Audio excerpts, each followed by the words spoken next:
यहाँ सबके बीच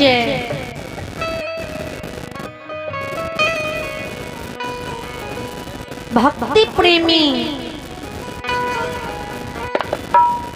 सती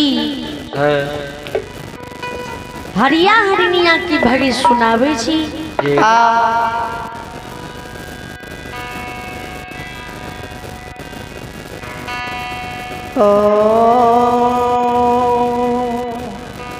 हे यो सकले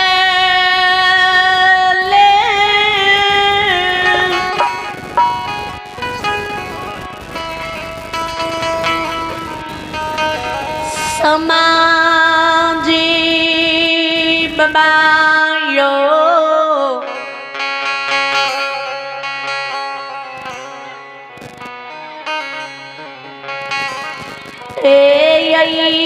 भगत सुनई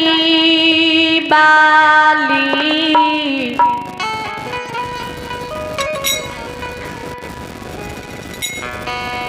माँ बहन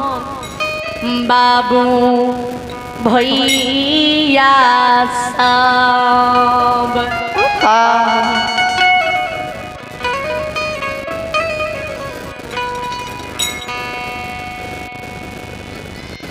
धर्म राम जी बाबा लीला धारी गोसैया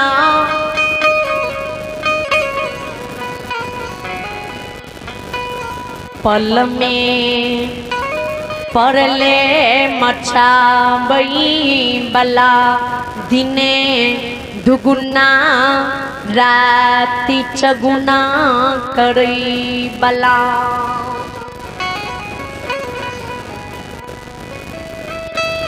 उजरले घर बसावई बलायो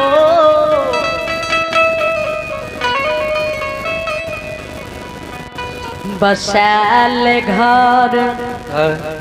उजारई बला छलिया पतंग सैया धर्मे राजी बाबा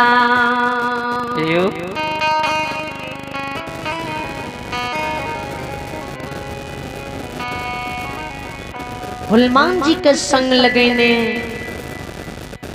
सातीपुर के बिलासी से मित्र लोग सती हरिया हरिनिया के द्वार पौनीतीपुरी नगरी चल रे।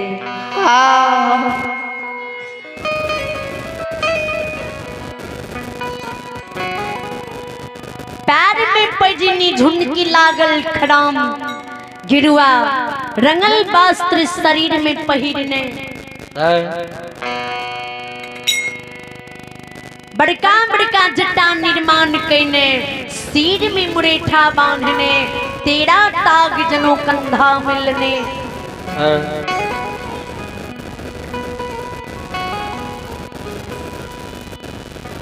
बगल में झोरी लटकेने झोरी में सुगनी की पोथी दबैने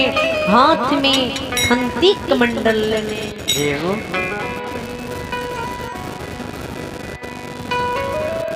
आयो रामा ले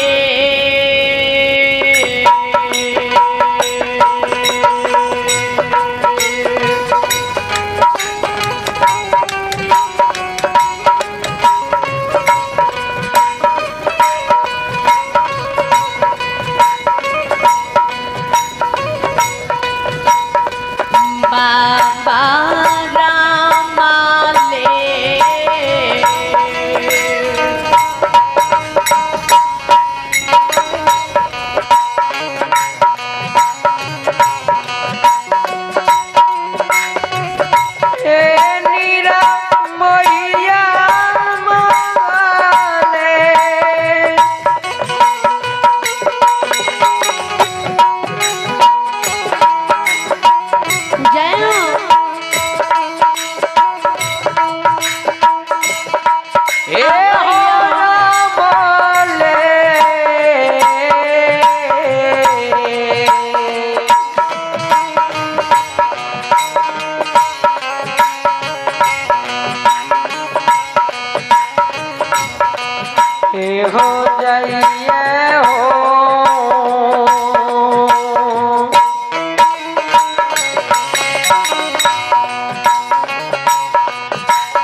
आइए एक श्रद्धालु की नाम सुने। आइए अभी सुमित कुमार और मोहित कुमार भगवान के दरबार में श्रद्धा दिल से शानदार 51 रुपए की दान दी। इन्हें सुमित बाबू को भगवान लंबी मर्दी बल बुद्धि विद्या की भंडार दी। परमात्मा सदस्य की रखी। श्रोता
गोसाई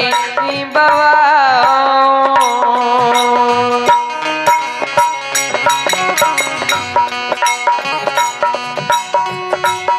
जे हो जाई छै पुनीता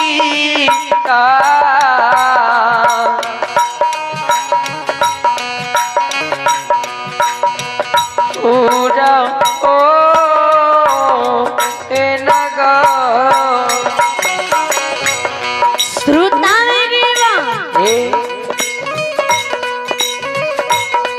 धर्मनाल में बाहुल मान जी दोनों मूर्ति ब्राह्मण के भेष बने ने घड़ियों ने बीते पलक में मित लोग पोनित पुर के सीमान पर आवे अपोनितपुर के सीमान पर आवे तिगुस्से बाबा बात चौबात देखे। धर्मनाल बाबा कितनी कुछ समझ में नहीं आवे। हनुमान जी से जवाब करी बजरंगबली ए बजरंगबली यही ठमा 4 गो बात देखे छिए पूरब पश्चिम उत्तर दक्षिण हमरा समझ में नहीं आवे। काने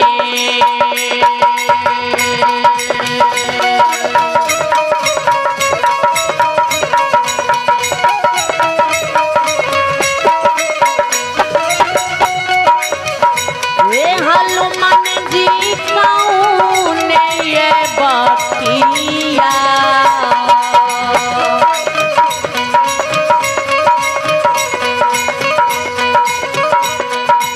यो जैतैये हनुमान जी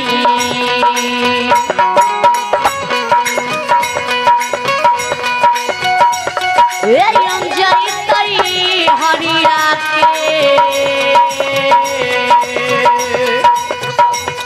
हो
बजरंगी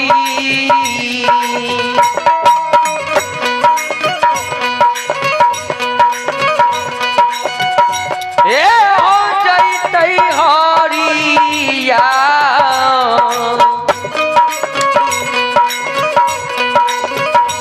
ए हो दू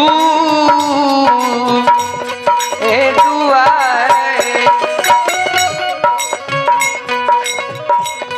श्रोता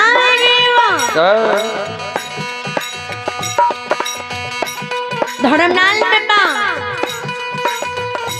बानी बजरंग बली सुने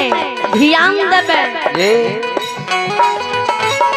धर्मलाल बाबा की धिदकारे गुस्से गुस्से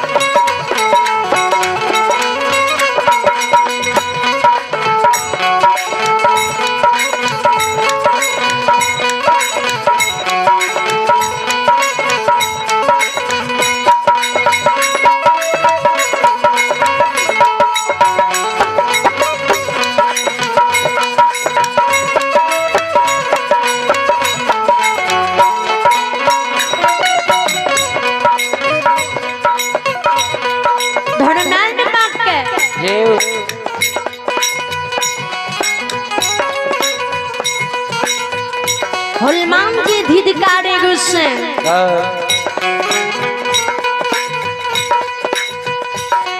पल में परले मचावे छिए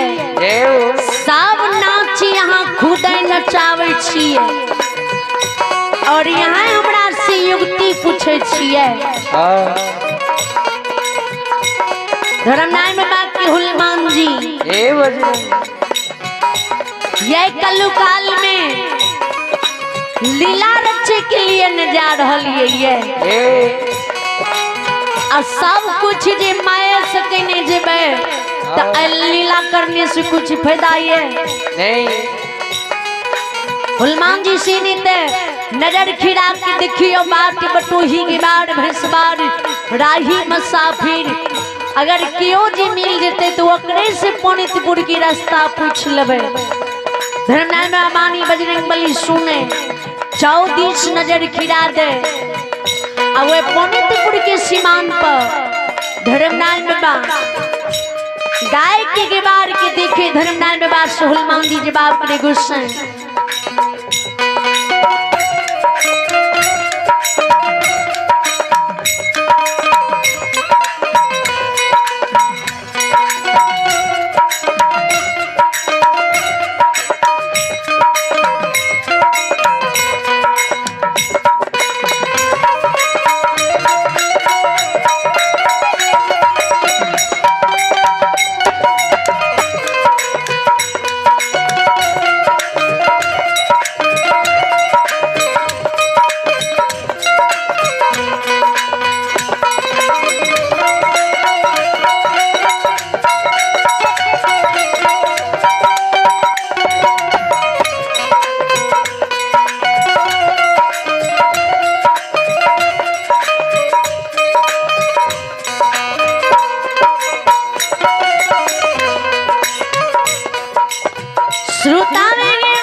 हनुमान जी के गुस्से गाय के बार के ये पुनित सीमान पर देख रही है जो थोड़ा दूरी में गाय के बार सिंगा लाख गाय की चढ़ावई है और बाट बटोही के नहीं देख रही है धर्मनाय में बात के हनुमान जी चलो ने गाइए के बार से पूछ लेबे धर्मनाय बाबा ने बजरंग बली सुने तुरंत तैयार हुई धर्मनाय बाबा चलिए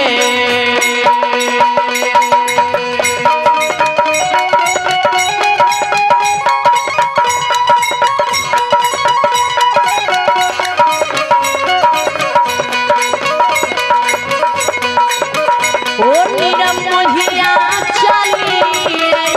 भेले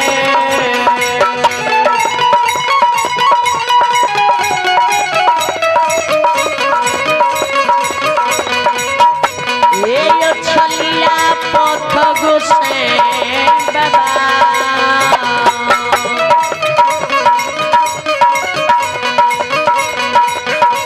ये अंजरी लगे मरवा के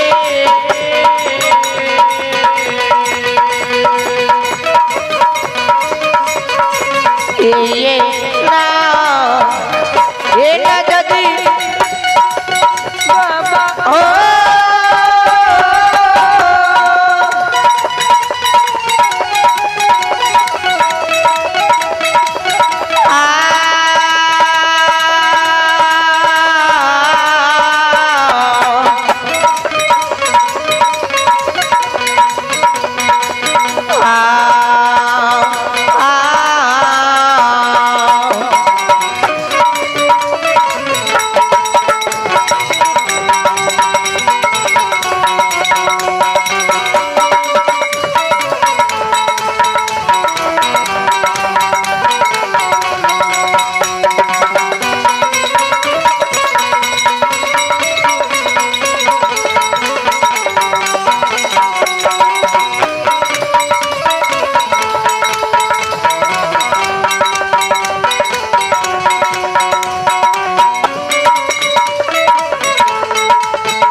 ये यो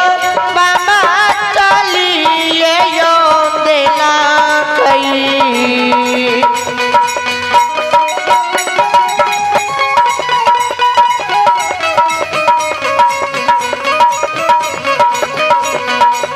लीला नारी चली ये यो देला कई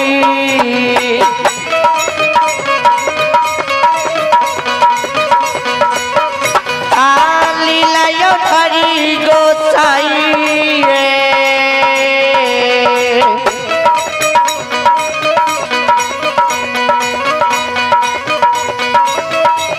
यो गाई ये दोराई के नजदी धर्मनाल बेटा हुलमांग जी दोनों मूर्ति दरबारे मार के गाय के बारे नजदीक झूम जाए।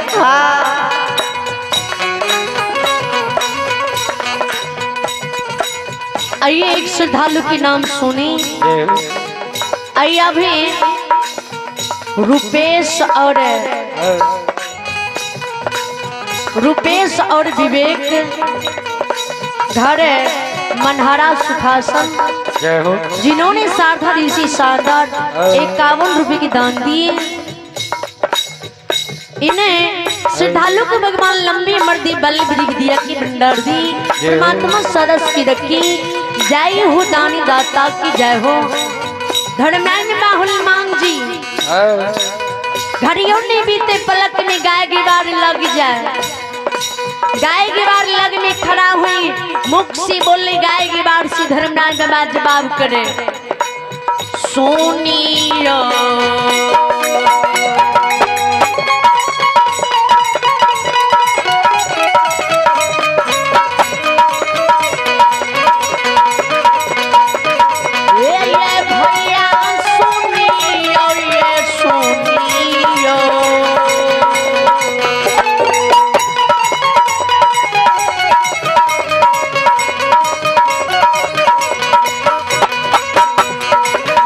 ये गाई के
दुनिया